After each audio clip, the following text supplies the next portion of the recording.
Welcome to another Xero video. In this tutorial I'm going to show you how to use multiple currencies on Xero accounting software. You may have customers, clients that you need to invoice in a foreign currency.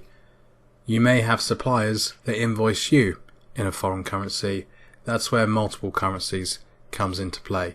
There are a couple of ways to do this. Number one, we go to the top left of Xero, we go to settings, we click on currencies, we have a list of the currencies that we can record on Xero. We can record payments, invoices, bank accounts in, so I have Australian dollars. I also have the default currency of the software, which for me is GBP, Great British Pounds.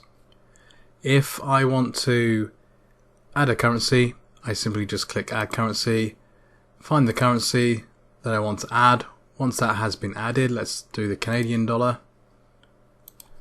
Once that currency has been added, I can now use this on accounting software moving forward. If we go to a contact, let's say we have a supplier here, 24 locks, and we have a bill from this supplier. Because I've selected Canadian dollars and Australian dollars as well as the default British pound, in this drop down list I can simply change the currency over and the exchange rate is live, or pretty much up to date. I think it updates every hour, so I can fill in the details of the invoice and it'll be recorded in Australian dollars.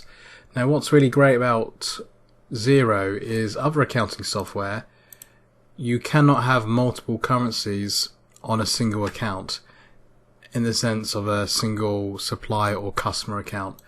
On Xero I can, so for 24 locks or any customer or supplier, I can have invoices on this account which are in pounds, dollars, euros, yen. You can have as many currencies as you like.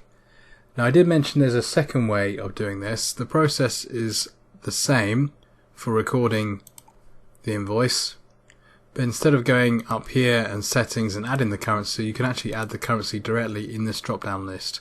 So I have pounds, Australian dollars and Canadian dollars. I can actually add a currency here. The same box appears as before. I've added euro, so now euro will show in this list also. Hopefully this has helped. We can have a look at the bank accounts as well. If we go to bank accounts, when you add a bank account, you can choose the currency of that bank account. So if you added an account manually, then you can choose the currency of that bank account just here, look.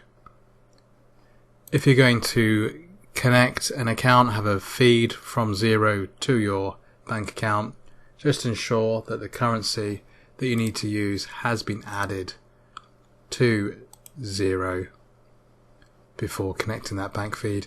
It should then, if you set up correctly, it should then show the transactions in the correct currency.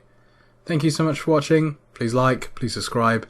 I have thousands of videos all about bookkeeping and accounting, all for free. Just check out my YouTube channel or my website, freebookkeepingaccounting.com.